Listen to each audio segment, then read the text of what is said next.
who have had the privilege and honor of serving the rest of us and ensuring that the rest of us are kept safe from the battle lines with the terrorists and indeed other emerging battle lines in the country. Once again, let's appreciate the Chief of Army Staff and indeed all the services and paramilitary services that are here this morning now getting into afternoon.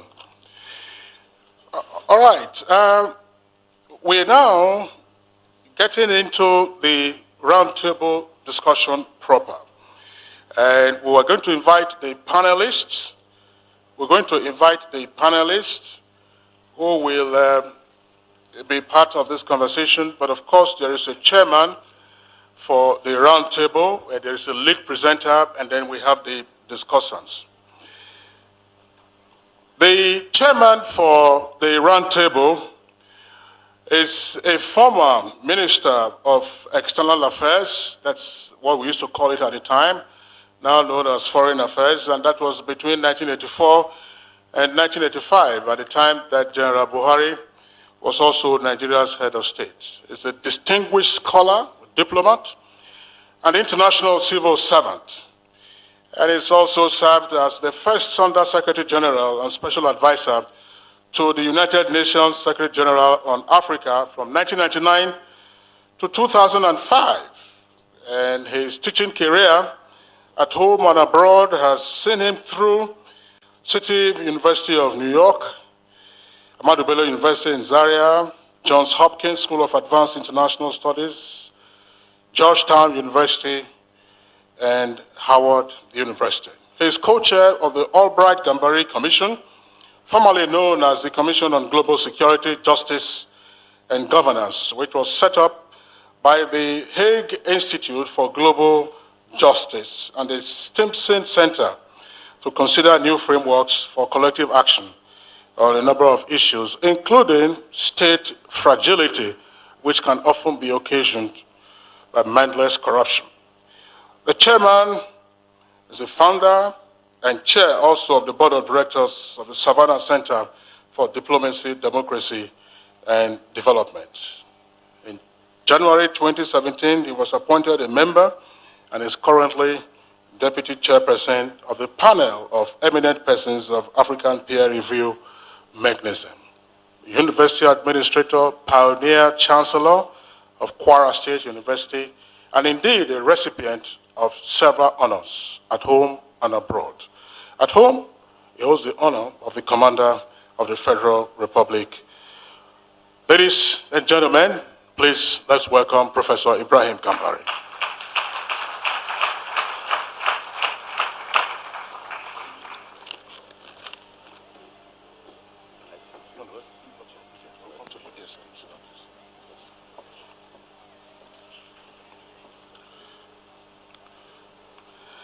The distinguished lecturer for the roundtable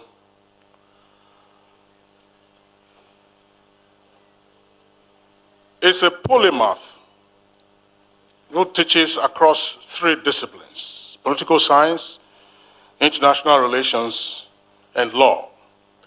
He's an expert consultant in financial and economic law, focusing on, among others, international capital markets, forensic financial investigation, financial crime, bank corporate governance, foreign investment, among others. He has also had the privilege of teaching at home and abroad, and is currently at the Afe Babalola University in Ado-Ekiti. Among the universities where he has taught are those that are located in the UK and East Europe, in Latvia, Estonia, and Lithuania. He's a graduate of the University of London, where he earned his Bachelor of Laws and also an LLM, that's Master of Laws with a distinction in financial and economic law. And of course, he earns the reputation also of having a Master's in International Relations and a PhD in political science. He's worked as a consultant in international development for the past quarter century, that's 25 years, serving in various countries around the world. His publications have appeared in several reputable journals in law, political science, and international relations. He's a principal at Chico Chambers, attorneys with offices in Lagos, Abuja, and London. Ladies and gentlemen, let's welcome our distinguished lecturer, Dr. Tayo Oke. Dr. Tayo Oke, please.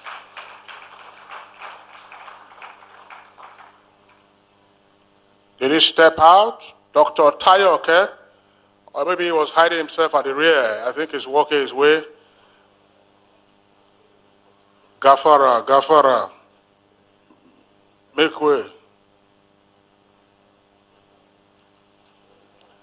Dr. Tayo Oke, once again, let's appreciate him.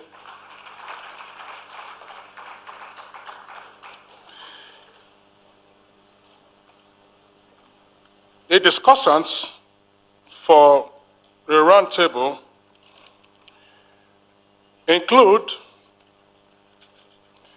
a newspaper columnist, an anti-corruption activist, convener of intellectuals and journalists against corruption, that is IJAC. He's a social scientist, communication expert, author, and good governance advocate and campaigner, and is a member of the board of trustees of CACOL. That's the foremost NGO working in the anti-corruption field. And at some point, he was chair of the technical committee of the Anti-Corruption Revolution, anchor of the EFCC. He's a long-time anti-corruption volunteer and ardent supporter of anti-corruption efforts in Nigeria. Ladies and gentlemen, please let's welcome Chief Dr. Ray Murphy, one of our discussants. Ray Murphy. All right, he's emerging from the other side of the hall.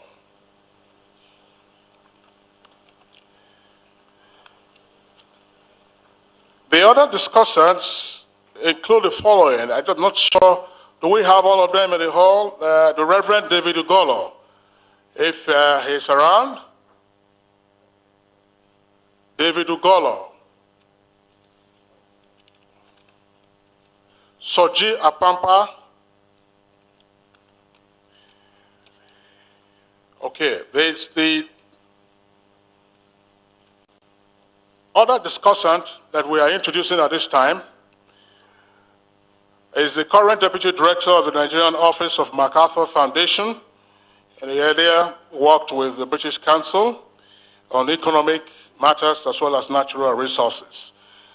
He earned his Master's in Business Administration from Olabisi Onabanjo University in Ogun State, and also received a Master of Arts in Development Studies with a major in Public Policy and Management from the Institute of Social Studies at The Hague, and is an associate of the Institute of Chartered Accountants of Nigeria, ICANN.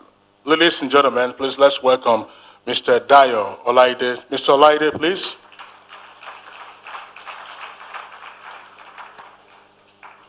Right, I guess it's making its way right up to the podium. We will sort out the other matters going forward. Mr. Chairman, Professor Ibrahim Gambari, we're running against time, but of course we are handing over to you now to moderate the session, beginning, of course, with your remarks and an invitation to the guest lecturer to deliver his lecture, and thereafter you would moderate the discussion by the two discussants whom we have so far, and then take questions and answers and comments from the floor. Mr. Chairman, sir.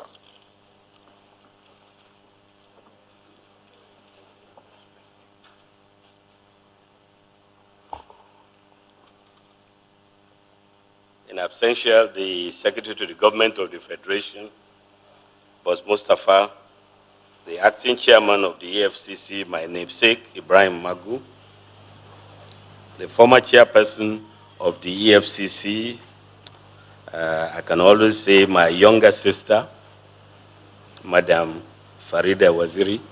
That's the privilege of the elders. The NNPC brand new GMB, Group Managing Director, GMD, Kolo Kiari in absentia, representative of the Chief of Army Staff, Lieutenant General Adeosun, congratulations to him, representatives of the other service chiefs, distinguished ladies and gentlemen. It's a great honor and privilege to be invited to chair this unique occasion, and I thank my namesake and the acting chairman of the EFCC for championing this war against corruption. It's a unique war because it is a war where there's no alternative to victory. The war against corruption is a war for which we must win. I also want to thank the new NMPC Group Managing Director who has given me a new title among all the others that I've been privileged to hold. He has given me the title of the fatherhood, which is a double-edged sword. The unparalleled determination of this administration to succeed in the fight against corruption, including the determination to retrieve from abroad and at home the huge mind-boggling monies which were stolen for our country's commonwealth, is truly commendable. Therefore, as has been said before me, we must give our support to the government while we insist as a people to a permanent end to impunity and zero tolerance for official corruption in Nigeria. We must recall that when President Muhammadu Buhari was a candidate for president in 2015, one of the major planks they ran on was the manifesto of the APC, was the fight against corruption. And the fact that he was returned must be due in part to the fact that the Nigerian people felt he has done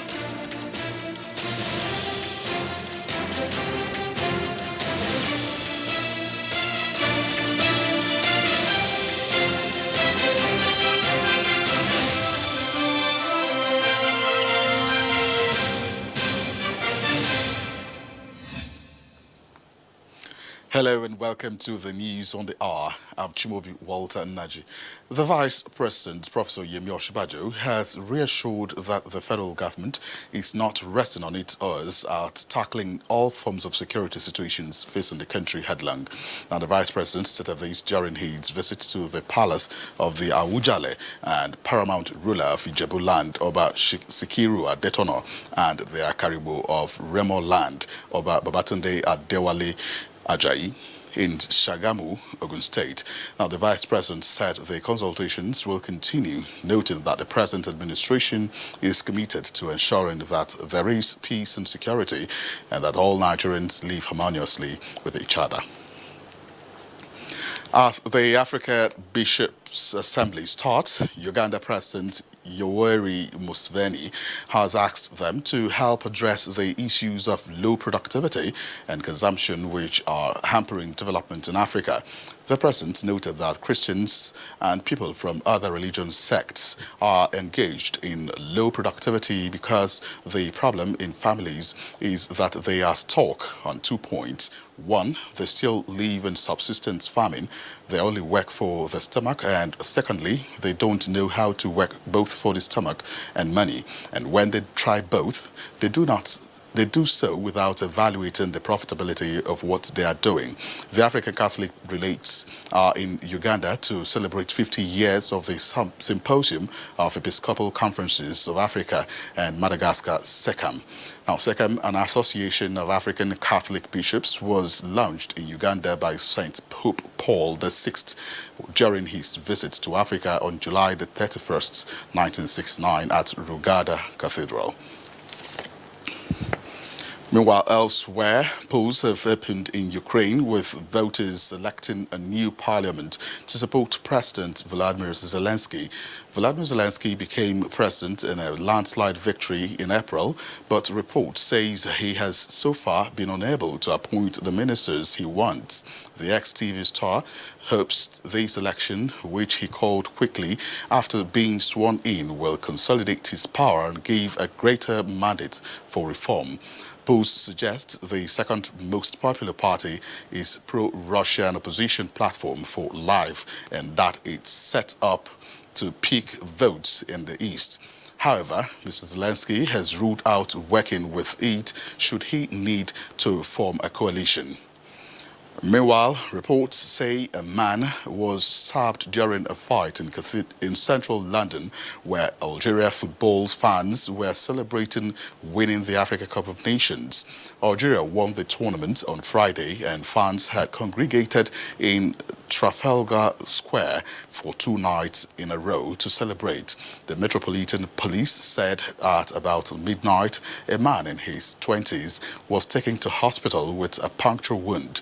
His injuries were not life-threatening. And those are the stories trending on top of the hour. Thanks for being with us. I'm Chimobi Walter Naji.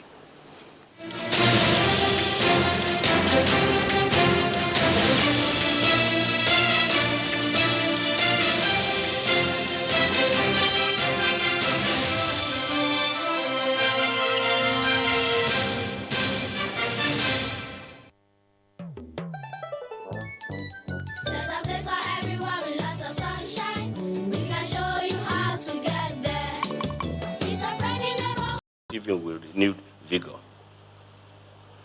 So we must join him in reversing the inheritance of poor governance, which has deeply contributed to and continues to endanger peace and security, justice, transparency, employment, and development. And the efforts of our president has been recognized in Africa by making him the champion of anti-corruption struggle in our continent. In this regard, we may recall that the African leaders hosted a high-level dialogue on winning the fight against corruption, leveraging on international cooperation to achieve sustainable development in Africa at the margins of the 73rd session of the 2018 United Nations General Assembly. The program was aimed at mobilizing African people in the to combat and eradicate corruption, which is the cause and facilitator of illicit financial flow, IFF, and its murderous effects on the continent. As chairman of this important dialogue and roundtable, I want to make just 6 main points, very briefly. The first is that increased success in meeting the challenges of corruption facing Nigeria, or indeed any nation, cannot be achieved by one person alone, whatever his antecedents and deep commitment may be. Therefore, the people must take ownership of the fight against corruption. And when we Nigerians are united, we win. And that is why we win this war against corruption. But to do so, we know that President Buhari is the flag bearer of the fight against corruption. But where are the other flag bearers in the states, 36 states? Where are the flag bearers of the fight against corruption in the local governments? Where are the flag bearers of the fight against corruption in the government agencies? And that's why I feel so gratified, as we must also be, that the new GMD of NNPC has come up to say he wants to be a flag bearer. And we must give him the encouragement that he needs. And civil societies, groups, NGOs, non-state actors, traditional rulers, community leaders, religious leaders must also become flag bearers. And guess who must also be the flag bearer of this fight against corruption? Is the nation's elite, because they have to decide whether they want to continue to be part of the problem or part of the solution. The second is that the institution of governance, many of them playing dual role and complementary role in nation and state building, we need to be reinvigorated so as to serve as the bedrocks they were meant to be in the administration of public affairs. So the people of Nigeria, the leadership of Nigeria at all levels, but also the institutions of governance. And that's why the EFCC takes a primary role and a major role in leading us, but they must also lead other institutions in the fight against corruption. Third, in the fight against corruption, we must complement the arrest and punishment of corrupt officials with a revamped national reward system. It's not all Nigerians that are corrupt. In fact, there are many hardworking, incorruptible people. We must reward them so that we have a system of reward and punishment in order to discourage corruption. Because in the fight against corruption in Nigeria, it's not just about arresting and jailing people who are corrupt, but as a means of prevention, the certainty of punishment, the certainty of recovery of stolen assets, and the reward for those who are not corrupt.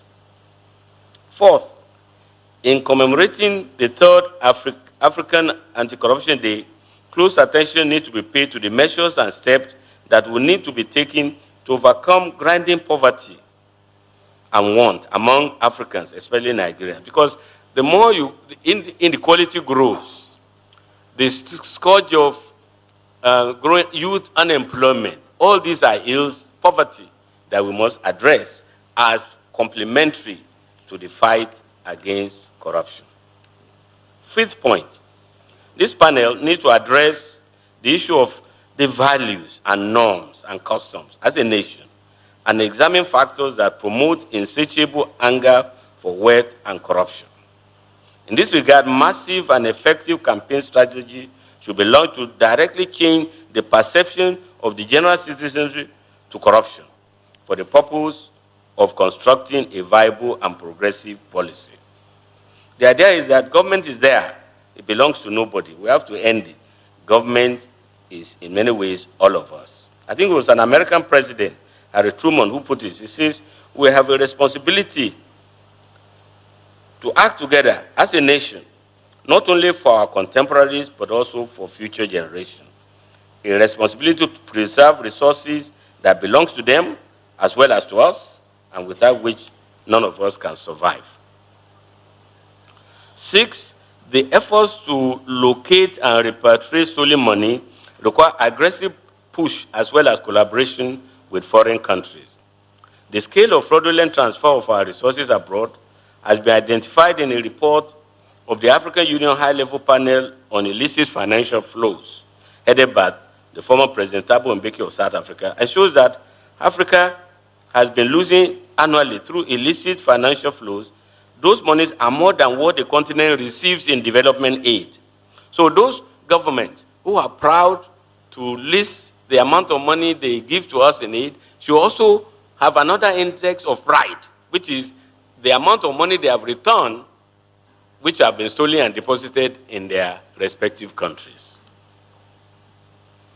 Because if you look at the scale, according to another report by the Global Financial Integrity, a Washington-based research and advocacy organization, published in 2012, Africa lost about 854 billion US dollars in illicit financial flows from 1970 through 2008.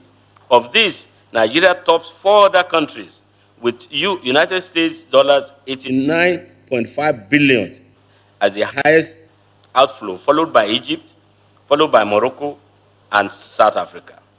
We must use all the legal instruments and multilateral institutions such as the UN to recover those looted funds. I don't want to continue, otherwise, all these discussants, I'll get them out of business. And they are my young colleagues. Therefore, I just want to end by commending the EFCC for organizing this important national conversation. It cannot be one-off. We have to have several conversations at all levels. But I'm happy that they have hosted this very first one to start us off. And it's my privilege to be to call now on the lead to lead discussion. Maybe I should leave that also to our MC. To call them the lead discussant so that he can start us off rolling. And he's free to ignore all the things I have said. but I hope that he won't. Thank you very much.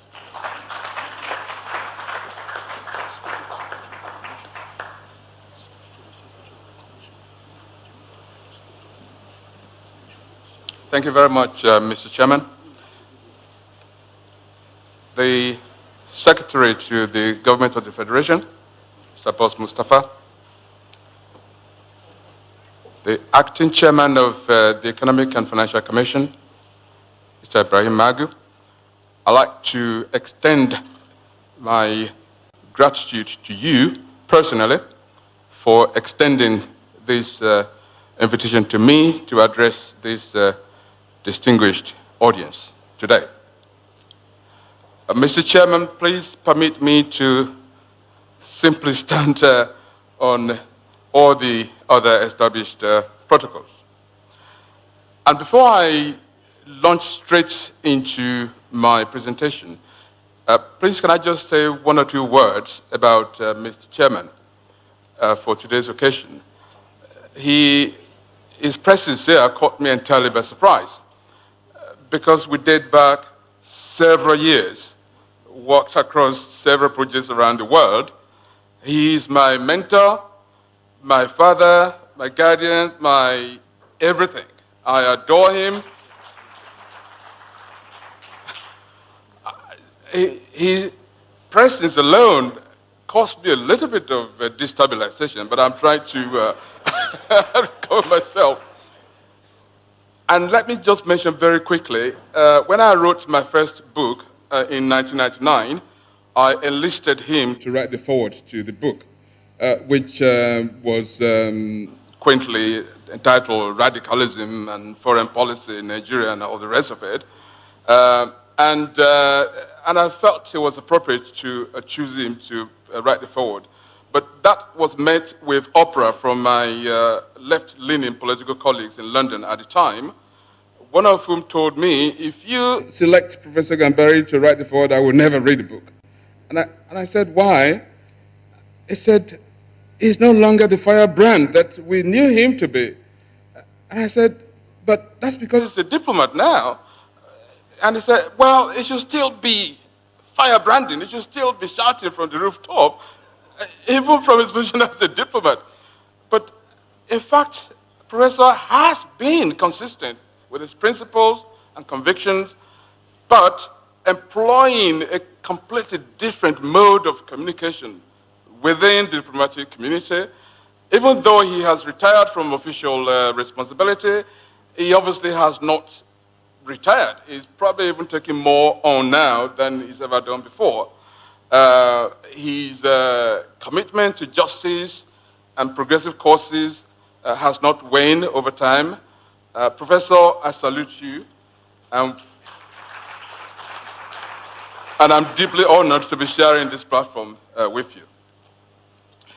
Now, I have a confession to make, which is that I rarely get excited about attending conferences. I have attended quite a few in my time, both in this country and abroad. But this particular conference got me very excited because it is not the usual jamboree, professional jamboree, where it is all talk and no action.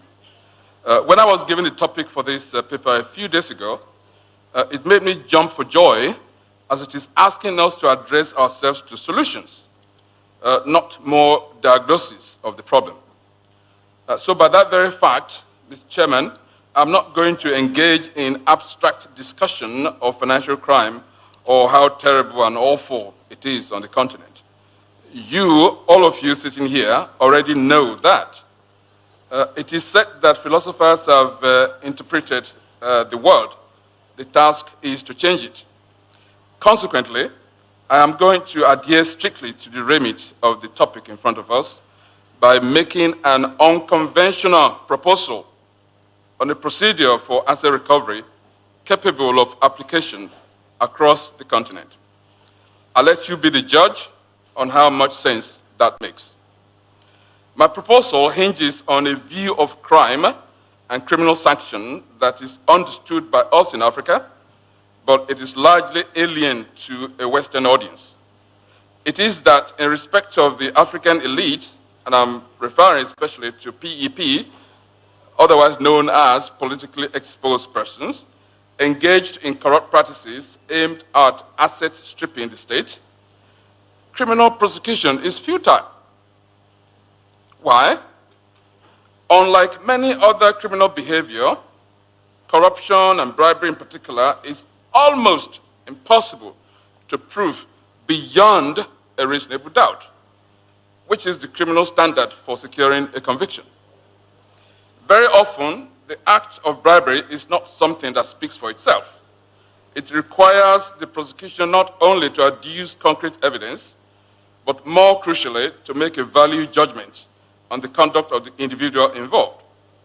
And if the judge hearing the case does not share a similar value to that being employed by the prosecution, the case falls.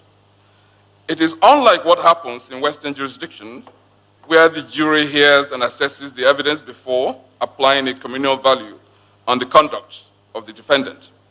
In that respect, a guilty verdict is easier to secure than the non-jury system of justice we have across Africa. Moreover, even where we have a conviction of a PEP, spending time in jail offers no deterrence to those bent on asset stripping the state in Africa. Again, you might ask why?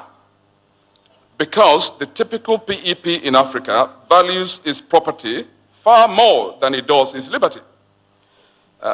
This sounds rather counterintuitive, but it is true. While a criminal conviction represents a blight on an individual's career in Western jurisdictions, it is almost a badge of honor for a whole number of PEPs in Africa. We often retreat into the sanctuary of ethnicity as a blanket cover for all criminal misdemeanors in our midst. Well, the prosecution is politically motivated. The ethnic coloration of the government in power immediately becomes an issue. We then ask, why is the prosecution only going after people from such and such ethnicity or such and such region and not others? We further ask, yes, such and such may be corrupt, but is he the only one? And by the time we go through all of this, the potency of a criminal conviction has been lost. It no longer symbolizes a collective disavowal of corrupt practices. Unlike what happens in Western jurisdiction, the mere mention of a PEP's name and crime in the same line is enough to tarnish the individual for life. Several African presidents have been indicted at the International Criminal Court in The Hague of late. A couple of years ago, we even had one who voluntarily attended the court in person as the head of state to answer the charges preferred against him. He was acquitted, but the point is, answering criminal charges is not a career-ending phenomenon for us in Africa, as it is very much in Western jurisdictions. Not long ago, a former Senate president of a major African country was not only accused of a very serious case of graft, but was put in the dock for trial. He went through the hoops in his official capacity as Senate president without batting an eyelid. So, ladies and gentlemen, when our counterparts in Western institutions put pressure on us in Africa to apply even stiffer criminal sanctions on corrupt officials, we should ask, to what end? Our apparent tolerance of high-level corruption in Africa reflects the cynicism we hold of our criminal procedure to deal with such cases fairly. It also acts back to the pre-independent struggle of our nationalist leaders who went to jail severally, many later moving from criminal convictions to becoming heads of state, straight from prison in some cases. In those days, going to prison was not only a badge of honor, it was the rite of passage for political leadership and respectability. Consequently, the novelty of political elites serving jail terms has waned over time in Africa. Another common misconception we need to put to bed quickly is the issue surrounding the definition of PEPs, politically exposed persons, their family and associates, as contained in many international conventions on the issue of official corruption. Family in the West follows bloodline. In Africa, it does not. Family is a cultural attribute. Labels such as cousins and nephews and nieces and half-sisters, half-brothers have no meaning to the African. We are brothers and sisters simpliciter. I knew my own uncle, as dad, growing up. It never occurred to me to refer to him as anything other than he was my father. Now, I cannot even count how many kids out there readily claim me as their daddy. You all understand what I am saying. As a corollary to this, our common understanding of what exactly constitutes bribery often leads us astray. Take, for example, a major manufacturer who is perhaps planning, who is making an application, a planning application to build a regional factory in his hometown, and is being considered by the local planning authority. Say he then packs cartons of vintage wine and presents to the head of the planning authority in advance appreciation of the granting of his application. Some would argue this is in tune with African tradition. But nowadays, would that not be viewed as bribery? What about the situation of merger and acquisition? Supposing the company doing the acquisition takes the two negotiating parties on a luxury travel to a holiday resort in the Bahamas, to conclude the negotiations. Well, bribery, that involved Africans, but business expense if it involved Western parties. How about paying an executive millions of dollars in cash to decamp to a rival company along with his team? Well, bribery if it involved Africans, golden handshake if it involved Western parties. And paying a top and influential executive millions of dollars in shares and bonuses for getting rid of him from his position. Well, bribery if it involved Africans, golden parachute if it involved Western parties. And how about giving an executive loads of cash and property worth millions of dollars just for turning up for work? Well, bribery if it involved Africans, and incentives if it involved Western parties. I can go on, but the point I'm making is simply that bribery and corruption have no nationality, no borders, and no identifiable family members. So if criminal sanction and more criminal sanction works well in Western jurisdiction, fine, let that be. A more effective deterrent for us in Africa is to focus on the civil procedure for asset recovery, since a lot of us place more value on our assets than we do our personal liberty. The public opprobrium attached to criminal sanction in Western jurisdictions has no resonance in the African environment, as already pointed out earlier. So let us therefore employ the service of trust law in a creative way that is unique to our situation in Africa. Let me elaborate. We should first of all adopt an Afrocentric definition of a PEP. PEP for us has to be expanded horizontally and vertically. Family in our culture does not follow bloodline. A PEP, therefore, is anyone in contact directly or indirectly with state resources and their associates. Associate here used liberally and in the generic term. We should then move on to assert that there is a relationship of trust between PEPs and the state. This is on a par with the type of relationship that exists between doctor and patient, lawyer, client, employer, employee, pastor and his congregation, etc. So in terms of PEPs, this needs to be enshrined in law. Well, the law of trust is such that a PEP cannot be said to have entered into a trust relationship with the state purely on account of their official position. Nonetheless, it is one that can be imposed by the operation of law. What this means in reality is that although a relationship of trust does not flow naturally between a PEP and the state, it is one that exists just because the law determines that it should. In law, this is known as constructive trust.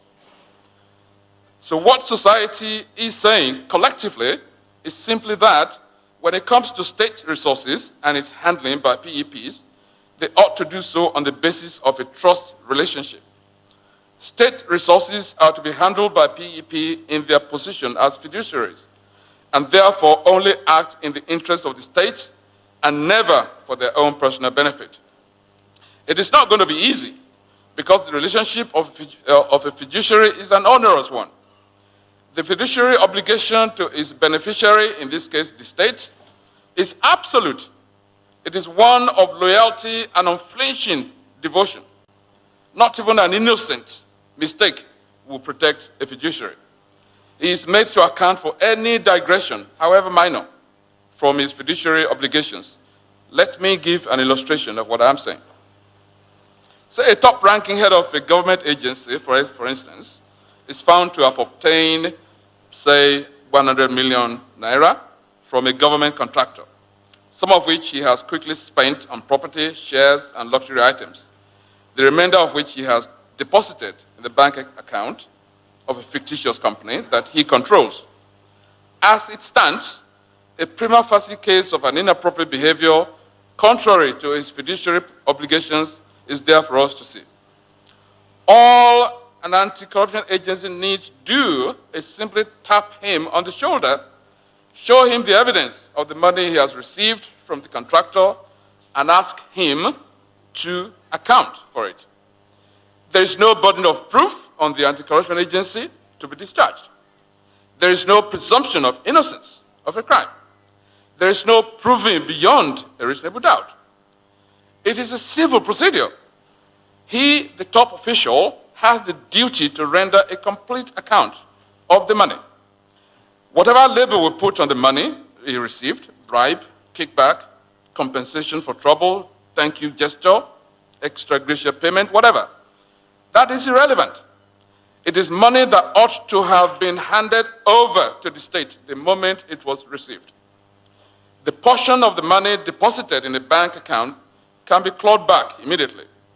The other portion spent on luxury items, shares, and property can and will be traced, legally traced, to wherever it may have gone to in the world and disgorged. It is not just the simple sum of 100 million naira that the state is interested in at this point. The state is also interested in the interest accrued and whatever value it may have generated meanwhile. Every penny is accounted for, and if it means that the top official having to sell his cherished family home in his village, or even the shirt on his back to render a complete account, so be it.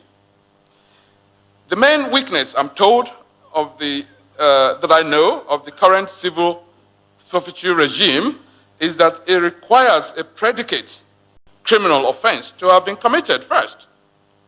Once the criminal prosecution fails, it is usually open to the defendant to demand the return of the forfeited items, as they are no longer seen to be proceeds of crime in law, in the eyes of the law. The creative use of trust law in this proposal means that no offense is even deemed to have been committed. The official in question need only to have exhibited behavior inconsistent with his fiduciary obligations. In addition, the anti-corruption agency retains the option of a criminal prosecution at any point in the process. A criminal prosecution, of course, suits the PEPs because they have connections in high places, and in addition to their access to the best paid criminal defense attorneys in the land, not to talk of generally lopsided judicial systems.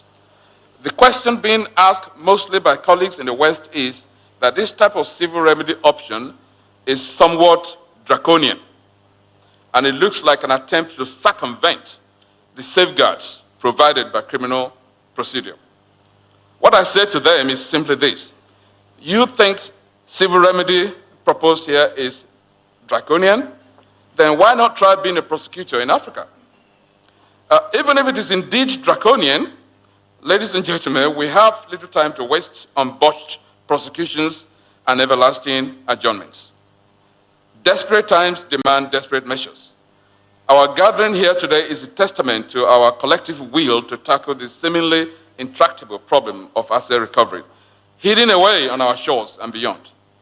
We should remain unshakable in our resolve that stolen African assets will be recovered with interest until the idea of asset stripping the state in Africa is no longer profitable for those who dedicate themselves to doing it. Finally, Mr. Chairman, we should also be steadfast in our resolve to halt the spate of fruitless, cumbersome, and extremely expensive criminal prosecution of looters as a first option. And let us focus instead on the loot, first and foremost. Was it not Einstein who said in his wisdom that the definition of madness is doing the same thing over and over and expecting a different result? So in choosing this alternative path, we shall no doubt encounter a lot of setbacks, fightbacks from looters, backstabbing, backsliding, backlash, and all the other similarly disconcerting backs you can think of. But let me end by recalling another great mind in history, Victor Hugo, who said, "There's only one thing stronger than all the armies in the world.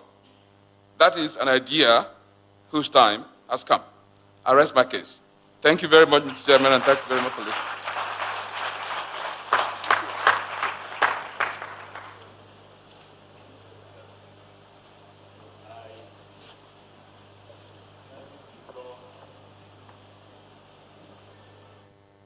Like many other regions around the world, Africa is prone to various forms of illicit trafficking, embezzlement of public funds, and corruption.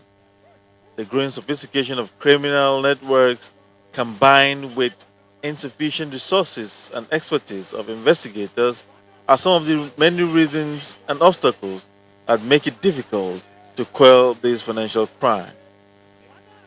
Today's roundtable discussion has handed in prospects of discouragement from crimes, deterrent, forfeiture, and outright recovery of assets. Where this leads the continent going forward remains to be seen. Thank you for staying tuned. The program is still on. I'm also very privileged to be seated next to Professor Gambari, who I have a lot of respect for as well. I think I should also start by commending EFCC for convening this important meeting. What I'll try to do is essentially to share some of my views and reflections based on the paper as presented. So with the kind permission of the chair of the panel, and of course, members of the panel, I'd like to sit now, not stand, on the existing protocol.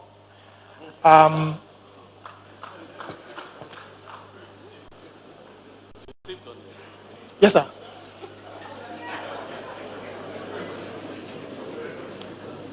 I think we are all clear on the crisis of corruption in the country. Practically all the agencies that have been acknowledged and recognized here acknowledge and probably also struggle with the problem of corruption. I'm very excited to see Madam Dr. Mrs. Farida Waziri, and I'll refer to one of the things that she said a couple of years back, to say that during an interview, 1,000 DFCC alone will not and cannot deal with the problem of corruption. Essentially, what she's saying matches what in the 6-point agenda the chair had also reiterated, which is that only a collective action is required to be able to make a dent on the problem of corruption as we find it in Nigeria today. Now, in direct response to the paper that was presented, and please, you will have opportunity to correct my understanding. My understanding of the paper as presented is basically saying, look, Africans, and I will start from the part where I agree with you, sir. I agree with you to the extent that for so many years we have gone after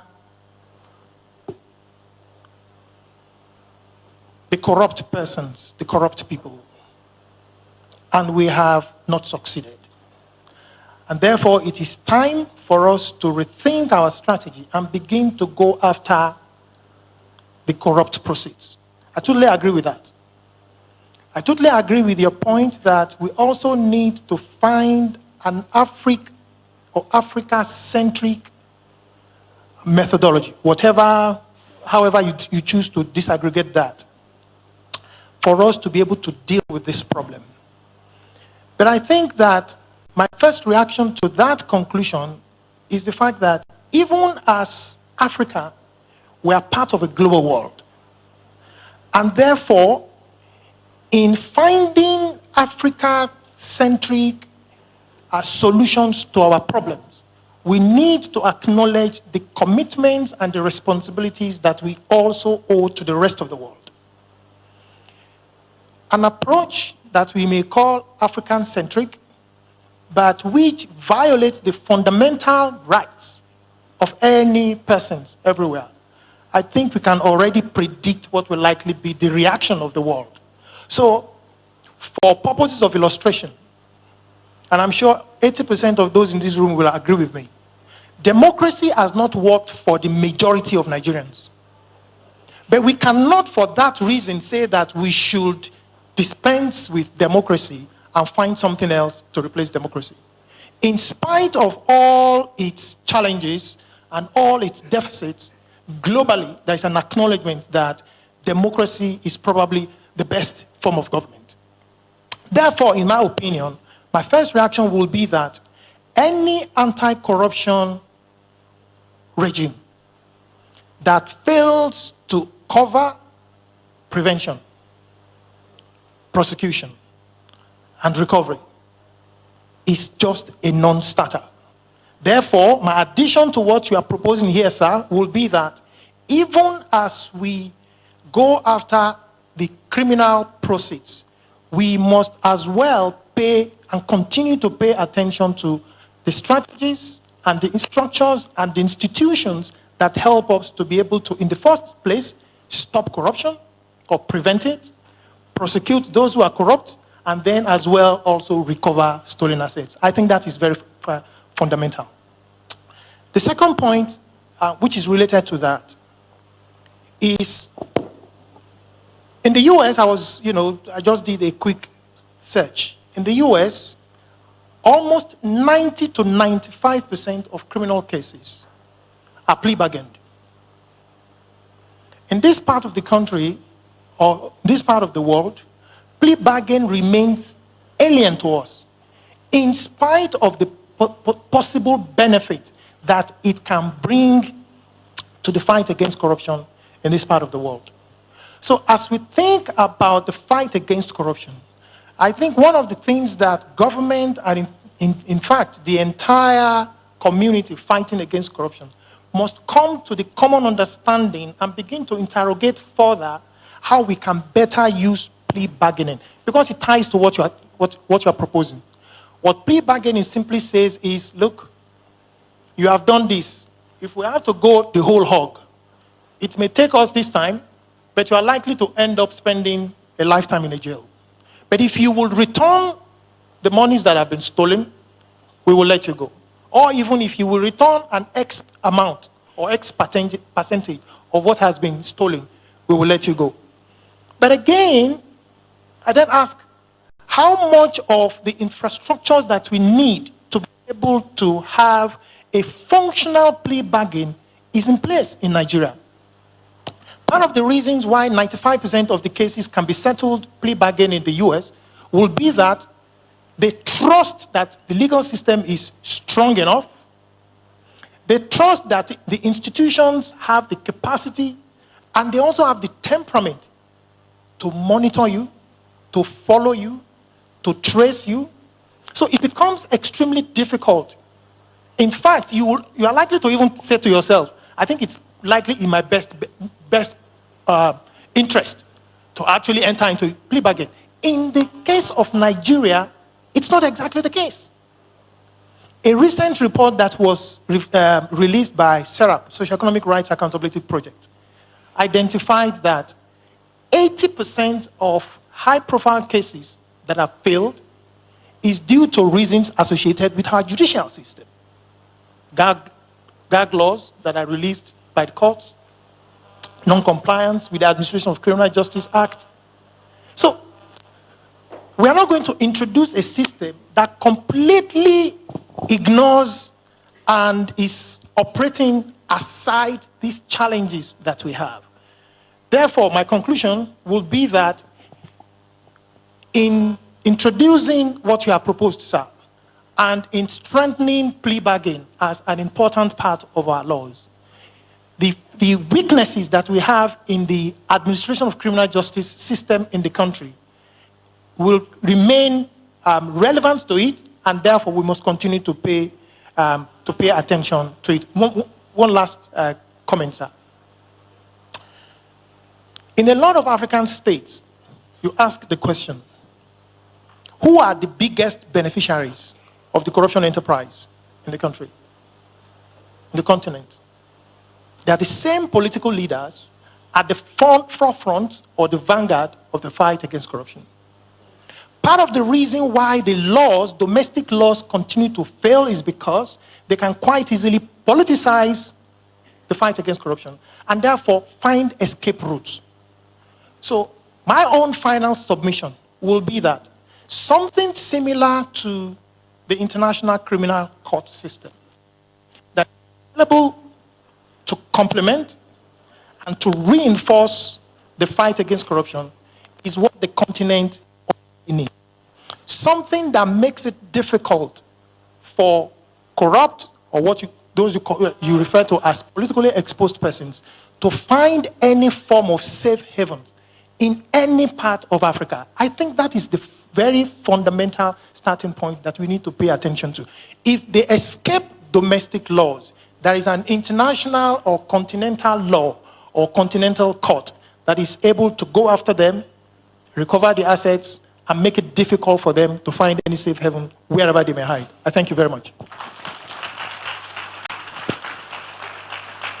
Thank you very much for that contribution in the tradition of a discussant. So I give the floor now to, whom did I say? Chief Dr. Ray Murphy. Thank you very much. As my friend has just said, I'd like to sit on existing protocols. I would have loved to stand because I used to be a teacher, but the rules here means I should sit.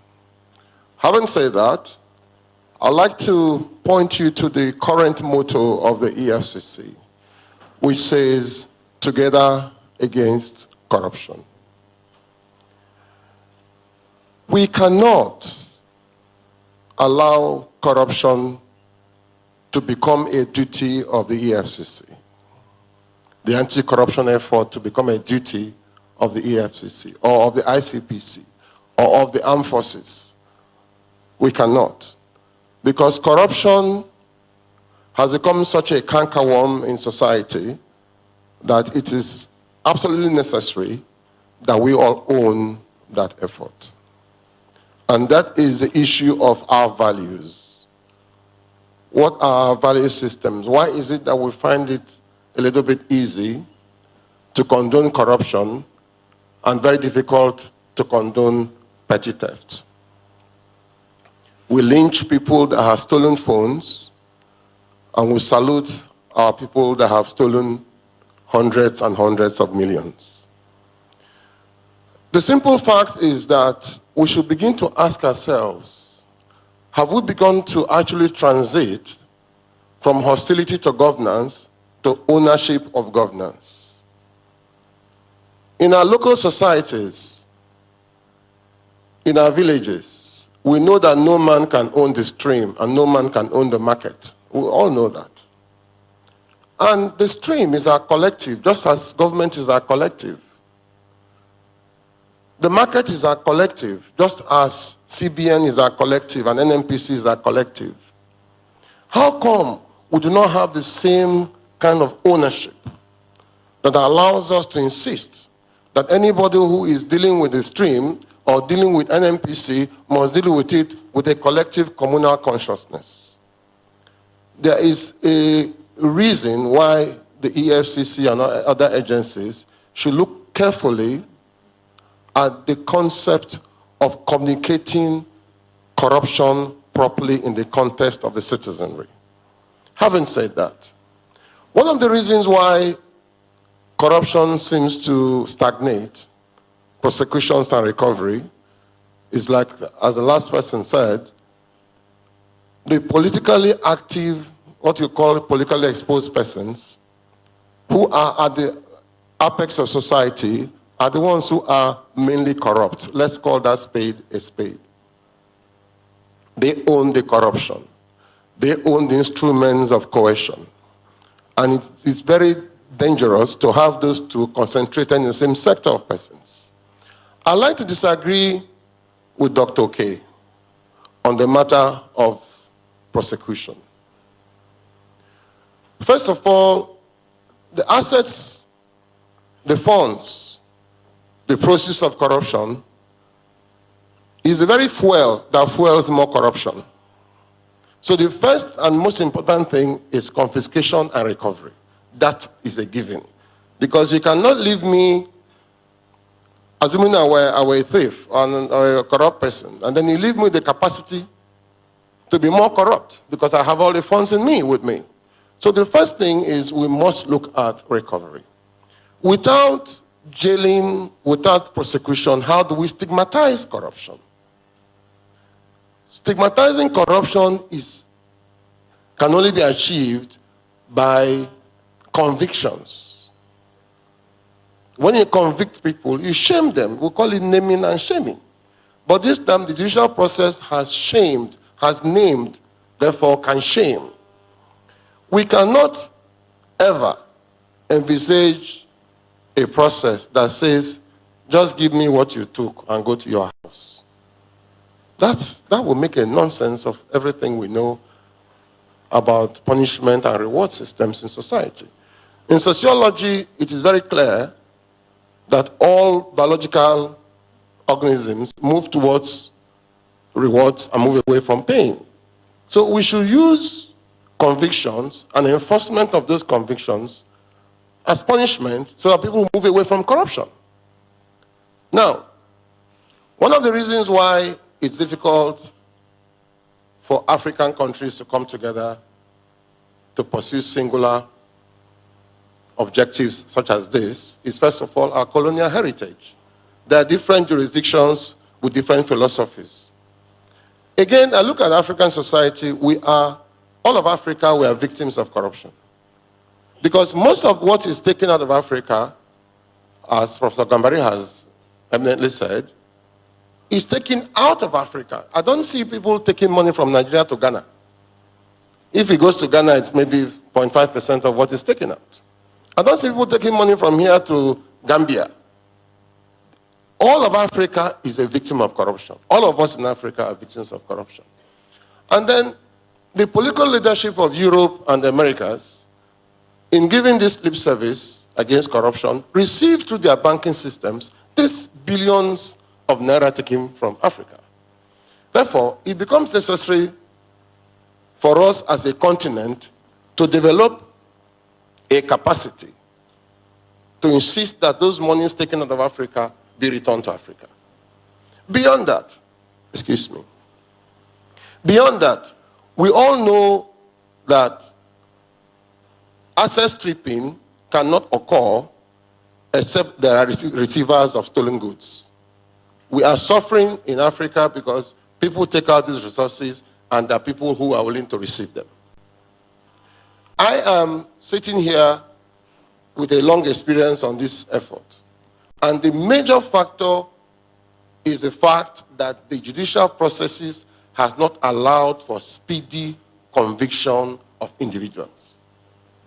When there is speedy, I can say there are many cases today that are 10 years old, 15 years old in the courts. And we're talking about billions of naira, billions of people's money, billions of money that can do a lot. In researching to come here this morning, it's very clear that even though there are arguments about volume, but we're dealing with about $200 billion per annum outflow out of Africa. 200 billion, sorry. Take it again. $200 billion per annum.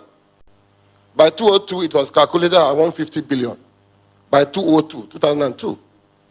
Now, I imagine that one hospital in one local government area, well equipped, at that level, not referral hospital, approximately $1 million. I imagine that one school, one good school, well equipped for today's world, approximately $1 million. So if we deal with $20 billion, we're dealing with 2,000 schools. We're dealing with 200 schools. So I want you to situate this cost of corruption so you can feel the impact that we feel about corruption. Africa must get together. We must dismantle the differences in jurisdictions. I do know, for instance, for a matter of fact, that the major reason why we cannot come together, like I said, is because of the influence of other nations, different jurisdictions. Different jurisdictions. Sorry, please. Different jurisdictions.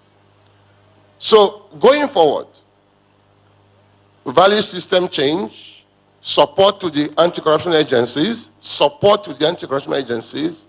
The anti-corruption agencies themselves should welcome volunteers. They should not look at people who come to volunteer as if they are coming to meddle. They shouldn't look at that. In my roundup, Africa loses a lot to corruption. We lose schools, we lose hospitals, we lose roads, we lose opportunities. We should encourage those who are doing good. We should encourage those who are doing good. But we should make sure that we adequately punish those who are stealing our collective lives, our collective progress, our collective futures from the rest of us. Finally, we should all come together to support the anti-corruption efforts of the agencies. Thank you very much.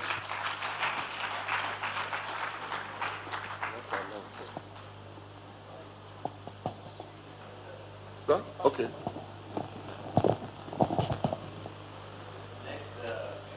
That's for you. You're the next one.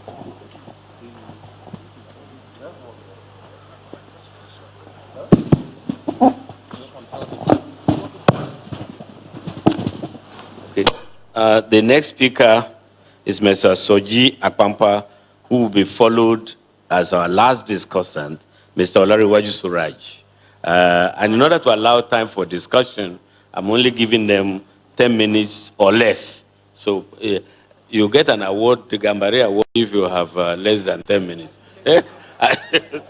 I did less than 10. Thank you very much, Mr. Chairman. Very quickly, I'll just go through, because quite a lot of points have been put on the table. I agree that we cannot just isolate the issue of civil forfeiture on its own. We need a well-rounded strategy. So I would like to agree with Dio that we need to work especially on prevention, because you find out that regime after regime, the number of cases, they just keep adding more and more cases. The cases are not reducing because they're not being resolved. So except if we're saying the faucet is broken, the water is rushing out, the logical thing is just to close the faucet. Just repair it. Just turn it off. Turn the source off. Then you can deal with all the water that has flowed out, and you can try and catch your breath again on what is happening. Otherwise, none of the agencies that we have will be able to do it. And I'm coming back to the crux of your paper, sir. I agree that we should look into plea bargaining and have a proper framework for that, because we know even that process can be abused. I think that anti-corruption work cannot be the preserve of the anti-corruption agencies. I agree with that completely, because if it is not owned by society, we're all left as spectators looking at what is happening, and if it's not owned, it's not driven from within, the next set of corrupt people will still come from society. So except it is driven by a change within society, you will not stop the supply of the corrupt people. So it's very important that we have that. I agree with the paper that it's probably good for us to look at a different definition for politically exposed persons, because the way it manifests in Africa is different. I also think that, as you have said, taking the view of the politically exposed person as a fiduciary is a very important step that should not be thrown away at all. I think it has a lot of merit, and it gives an opportunity to change the strategy in terms of how you do your prosecutions. That it's not everything that has to be a criminal prosecution. I agree with you that it's not either or, that you can start with the civil forfeiture because you want to take back as much as you want, but the framework should be such that it does not rule out your ability to also then go for criminal proceedings after you have disgorged the particular person from what it is that they have taken. Your paper asks why we cannot secure a guilty verdict against the PEP. You know, why does serving a jail term not really serve as a deterrent? The polarization of public opinion, and so on and so forth. But the question, the fundamental question we're not asking is why. The real reason why is because we have not changed the way our lawyers emerge. How do you become a senior advocate? We have not looked at how our judges emerge. How do you become a judge in an appellate court or in the Supreme Court? We have not really asked how our leaders emerge. Because if you don't know how your leaders emerge, and you're surprised that even these amendments you want to make to the Proceeds of Crime Act, it's the same sort of people who will be caught by this act who have to preside over deciding the contents of the act. So I think a very fundamental issue is our going back to understand how these people emerge. So I can see our chairman is looking at me very passionately, and it's not because he likes me. So I think I will rest my case here. Thank you very much. Actually, I like you. But I would want to move the conversation forward and now call on Mr. Olariwaju to please round up as briefly as possible, because we want to give the audience a chance to react to what we have been saying. Okay, thank you very much, Mr. I would just try to do a bit of a quick run through based on practical experience beyond both with the paper and also outside the paper. And I'm going to flow from the last discussion by my brother, Mr. Sojia Pampa. I think there are lots. Till the top of the hour. Yes.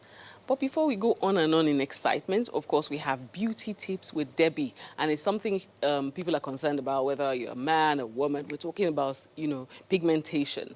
And hyperpigmentation is a concern. So let's learn a thing or two. Don't go anywhere.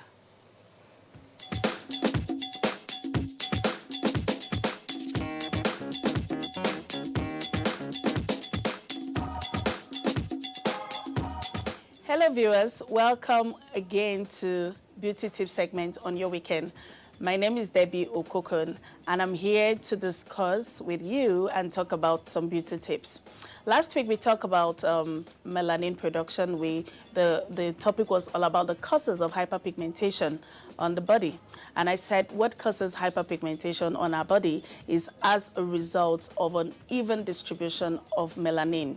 So when the melanin is triggered in our body and it's unevenly distributed, it causes some areas to be darker than some areas. Now today I'm going to look at the skin, the things that causes melanin production in the body. Remember I said it's not just the sun. We know that sun is the #1 culprit. And we also know that if you have any discoloration on your skin, the sun can actually worsen it. But it's not just the sun. There are other things that causes pigmentation on the body. And so today I'm going to take a look at it. I mentioned sun the last time, and I'm still going to talk about sun for those that missed the last episode. I said that when our body gets exposed excessively to the sun, the body will produce melanin, and this melanin acts as a covering. The melanin pigment acts as a covering on the tissue of the skin to protect us from the sun. But you know, there's a certain level to what the melanin can do, because when the sun is so hot, it will eventually overshadow the power of the melanin, and then you get burns, and then you get the discoloration and all that. So, and I also said that we cannot completely avoid the sun, so you need to use a sunscreen to protect your skin. So, what we're going to talk about today is hormonal imbalance.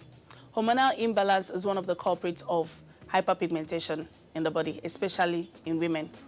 Now, you see a lot of women that are pregnant. When they're pregnant, there's always hormonal issues because your hormones has changed due to the pregnancy. And this can actually cause uneven distribution of melanin around the whole body. So you discover that some places get darker, some places get lighter and all that. But the main thing with pregnant women is the pregnancy mask, which we call melasma. Women that are pregnant tend to have melasma. You just see it on their face, on their cheek, their forehead, on the upper part of their lips, their chin. You just see it unevenly distributed. Now, this pigmentation is actually deep into the skin. It's not just on the surface of the skin. It's actually deeper, and it's triggered by hormones. But it can get worse by sun exposure. So the overproduction of the female estrogen and progesterone hormones is what causes this melasma on pregnant women. Then also, we also have genetic factors as a result of causing hyperpigmentation. If you have someone in your, maybe your father or your mother are prone to having hyperpigmentation over any little thing, they can actually pass it down to you, and you also discover that you just have excessive hyperpigmentation around your body. Most times there are people that will just tell you, I don't even know what happened. I just discovered that I'm beginning to have discoloration on so part of my body. I'm beginning to have discoloration on that part of my body. It's actually a genetic factor. Then we look at injuries and inflammation. Inflammation, where you have an injury or a trauma or something hits you, you discover that the area will be darker. And when that place heals, when that injury heals, it will be darker. It's the melanin production that causes the darkening on that area. And then there are certain types of diseases that people have that actually causes uneven distribution of melanin in the body. And then lastly, we are looking at medication. There are times people take drugs and they just react to it. You just see this reaction, this darkening. Some areas of the body will just start getting discolored, and they really cannot place their finger on it, like what's causing this discoloration. People take probably maybe malaria drugs or some antibiotics, and the next thing you just start seeing discoloration on their faces, on their lips, on their body parts and all that. Oftentimes people ask, why do I have hyperpigmentation when I have pimples? When you have pimple, remember, is a trauma. Is an injury on the skin. And I said earlier on that when you have an injury on the skin, there is always melanin production around that injury. So when you have pimple, there's always melanin production around it, and it's what we call post-inflammatory hyperpigmentation. Because that area was inflamed, the melanocytes release the melanin pigment there. And because of that, when the injury dies and everything, or the pimple clears out and all that, you discover that you have pigmentation on that particular area. Now, we always tell people, do not press your zits, because when you press the pimple, you cause more trauma. Already the area was inflamed, but when you press it, you cause more trauma on it. And when you cause more trauma, you discover that the level of pigment increases more. And the more the level of pigment increases, the harder it is to clear. So next week, I will be discussing with you method of treating your hyperpigmentation. Stay tuned and have a wonderful weekend. Thank you for watching.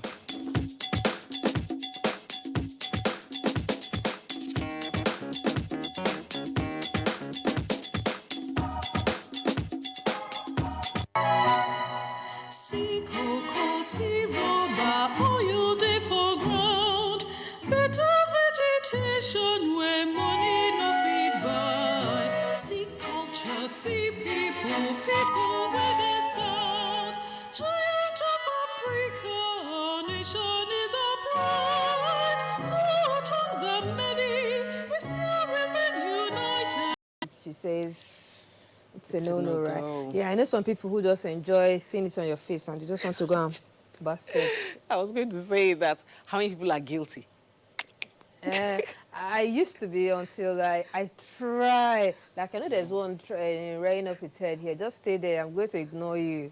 You try your best. I'll try my best. Okay, so I also learned a lot from that. And then, yes, I'm always excited when this part comes because I need to know everything. Okay, not everything, but a highlight of the things happening in the entertainment industry or this has happened during the week. And who else will take it? The Week in Entertainment by the beautiful Cecil Egbele. Yes, I'll take you on the Week in Entertainment. Did you watch the AFCON? The Nigerian matches at the AFCON? I couldn't take it. Okay, don't worry, I have the gist. I'll give you the gist of how it went Don't down. like matches for me.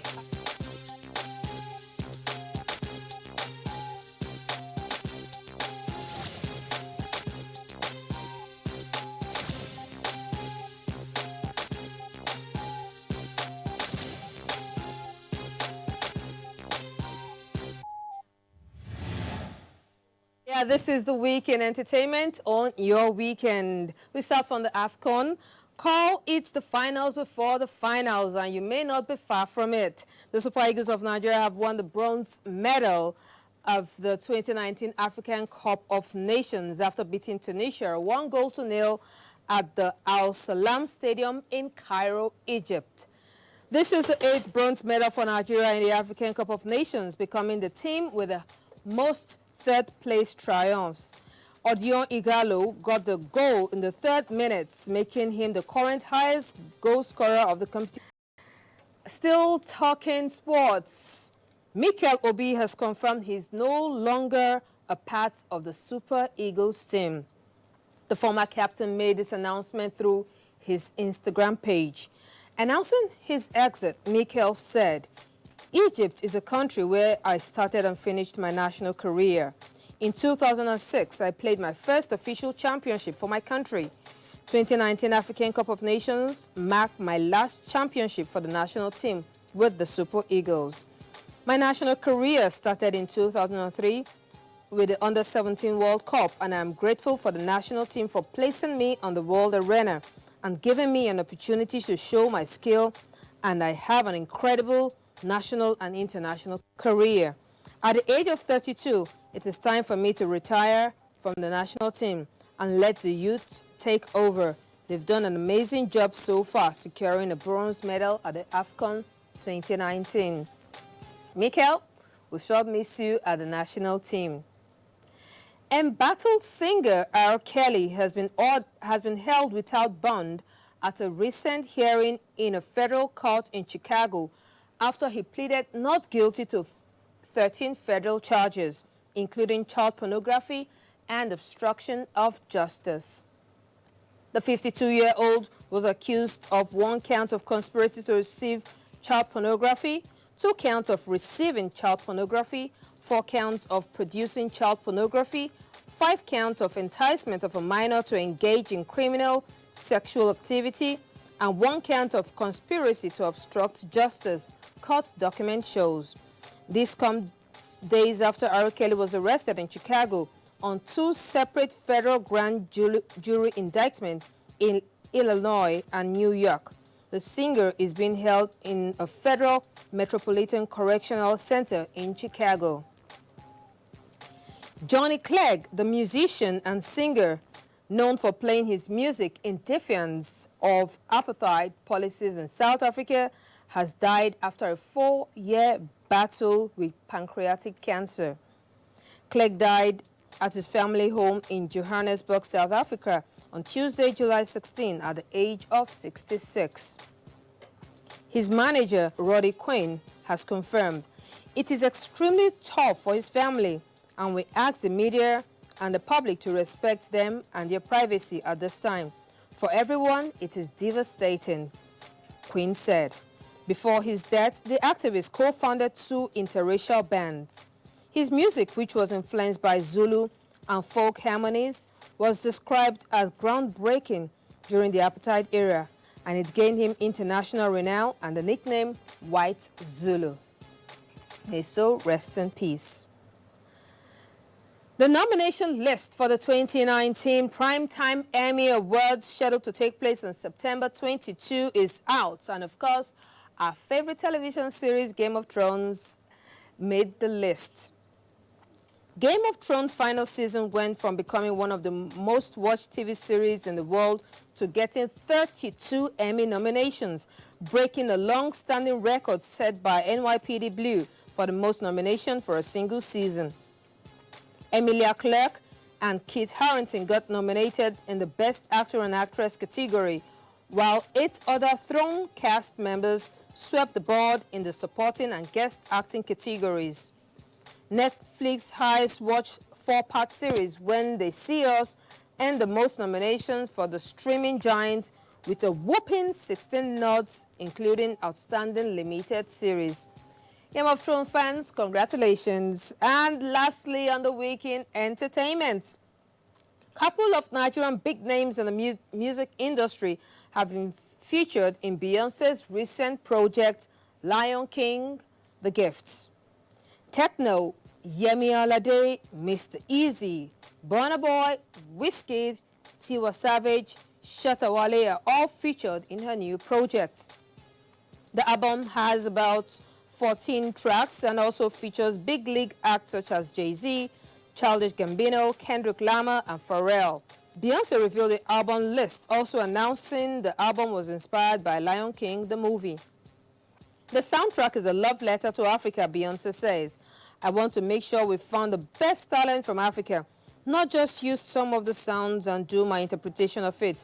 I wanted it to be authentic about what is beautiful about music in Africa. And on that very beautiful and congratulatory note to Nigerian artists, that ends the weekend entertainment. In a moment, I'll be back on with Allow Me for the rest of the program.